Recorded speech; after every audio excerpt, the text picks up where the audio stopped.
Alright, so I get this question a lot. So, sasagutin ko to. So, enough na ba daw yung orchestra na playing nila as a violinist na hindi na sila mag-lesson? So, may mga ganyang questions. No? Especially, marami to sa mga, yung mga members sila ng orchestra nila sa church. So, feeling nila, weekly naman nagpe-perform kami or nakakatugtog naman kami weekly, hindi na namin kailangan mag-lesson. Which is, pwede naman, di ba, kung ayaw mo na gumaling. Kasi, of course, orchestra is a different, it's a different system. Yan, lagyan lang natin na ganun. So, the thing about solo or individual lessons, what it gives you is it gives you the tools to actually play anything you want, no? Especially kung ganun yung setup nyo ng teacher mo, no? Kasi ako sa students ko, I don't want them to just play a single piece. Lagi kong iniisip ano yung pwede nilang i-perform and how can they learn how to read on their own, how to play on their own, paano magtanong, ano yung mga questions na dapat tumakbo sa isip nila. So ako ganun ako magturo. No? Okay. So orchestra is not a place to practice, no? Ayan. So ito yung common misconception kasi na, tumutugtog naman ako with a group, I will get better. Of course, yes, you will get better through that experience. Pero kung gusto mong mag-contribute ka better sa group mo, you have to have the skills in order to perform properly. Kasi sabi ko nga, yung orchestra is it's not about studying just the parts. Pag nasa orchestra ka, you are part of a unit, no? For example, violinist ka, sa first violin ka nakaupo. So dapat alam mo yung skill, you're well equipped to perform any piece na ilatag sa'yo sa first violin na part. So kahit anong part ng na ilatag sa'yo, mahirap or madali, kaya mong matugtog, no? Kahit sa mga schools actually, no, kapag part ka ng isang school orchestra, for example, re-record pa rin nila na may individual lessons ka. Kasi orchestra is not the time to learn the piece. Dapat pag nilatag na sa'yo yung pyesa sa orchestra, kaya mo na siyang tugtugin.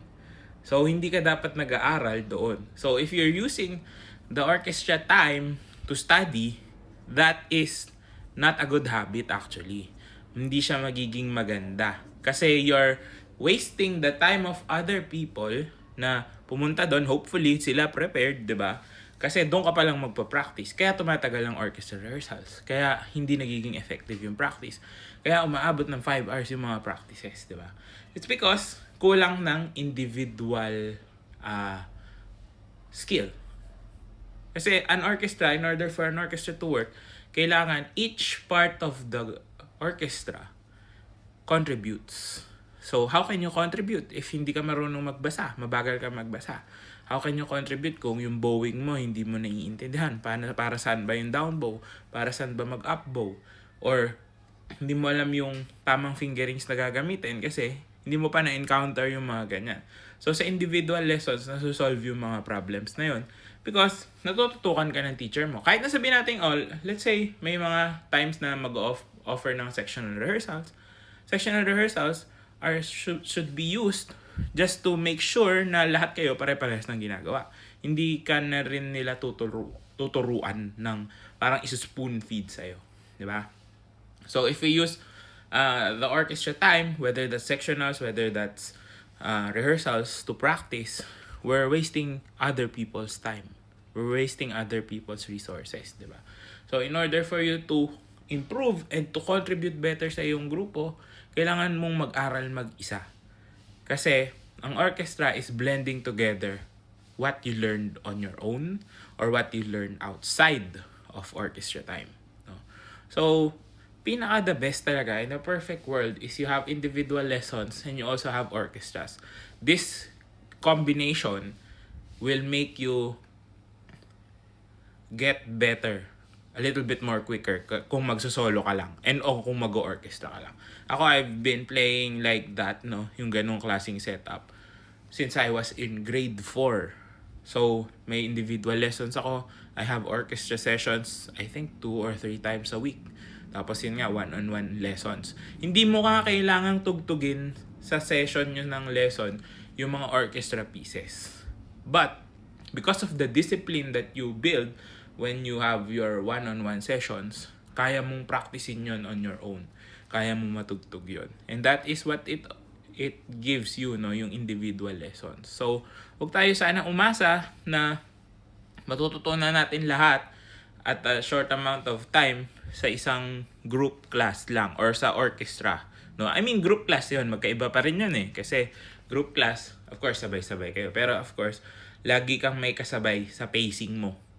Ang dalawang pwede lang niyan is mabore ka dahil mabagal ang pacing because may hinihintay na iba, or ma-pressure ka dahil ikaw ang hinihintay. So, the peace of mind of having a one-on-one session is you are in control of your pace and naiintindihan ng teacher mo kung ano yung dapat niyang ituro sa'yo, matututukan ka na para gumaling ka, not just as an individual, but it also contribute to a group, no? Kung makakasama ka sa mga grupo. So, yun lang. Sana, if you have the time and effort, make sure to explore one-on-one sessions, diba? Individual lessons, para ma-make sure natin na gumagaling tayo and we contribute, no? Especially if you are part of a group or an orchestra. Sana nakatulong to. If you did, comment down below. And I'll see you on the next one.